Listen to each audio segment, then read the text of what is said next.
Who knew Bon Jovi would go from hair metal gods in the 80s to top tour earners in the world this year? The man himself, John Bon Jovi, probably had a fair idea. From a bright-eyed youngster 30 years ago to 12 albums selling over 130 million copies worldwide. The band have performed more than 2,700 concerts to 35 million fans in over 50 countries. The new Because We Can tour boasts 250 full-time crew, 1,800 road cases, 800 kilometres of cables for a stage that takes 3 days to construct. The biggest band in the world just keep getting bigger.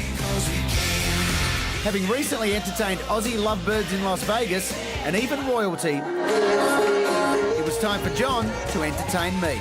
An easy gig, as I know this bloke is a legend. Over 30 years together. It's longer than most marriages, let's be honest. Is there a secret to that? You haven't got Dr. Phil on speed dial or anything? We did that 20 years ago. I should get him back. I mean, it's, you know. Look, this tour was the most turbulent of our careers. You know, the whole fan base know that Richie Sambora hasn't been here since show 21, but they didn't turn their backs on us. And we didn't turn our back on him. And life goes on. And maybe he'll be back.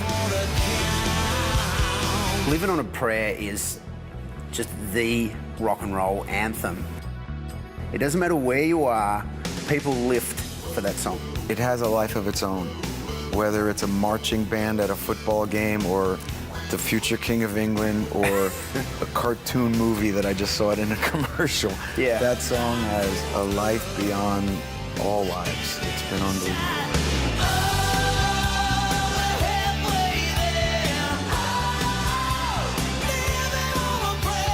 Love the story here in Australia about the Aussie bride who got married in Vegas and you walked her down the aisle, which Australia fell in love with John Bon Jovi all over again. I realized that it was the day and remembered, and I said, go left instead of right, and we literally went left and went to the Graceland Chapel, where not only I was married, but my brother was married and my best friend was married. I've been there so much that Elvis is tired of seeing me. Yeah, right. And I surprised them both, and we did it, and then I went off to sound check, and as I was going, I said, I'll see you tonight. And she goes, John, it's my wedding night. And I said, oh, I'm not invited now. It's okay.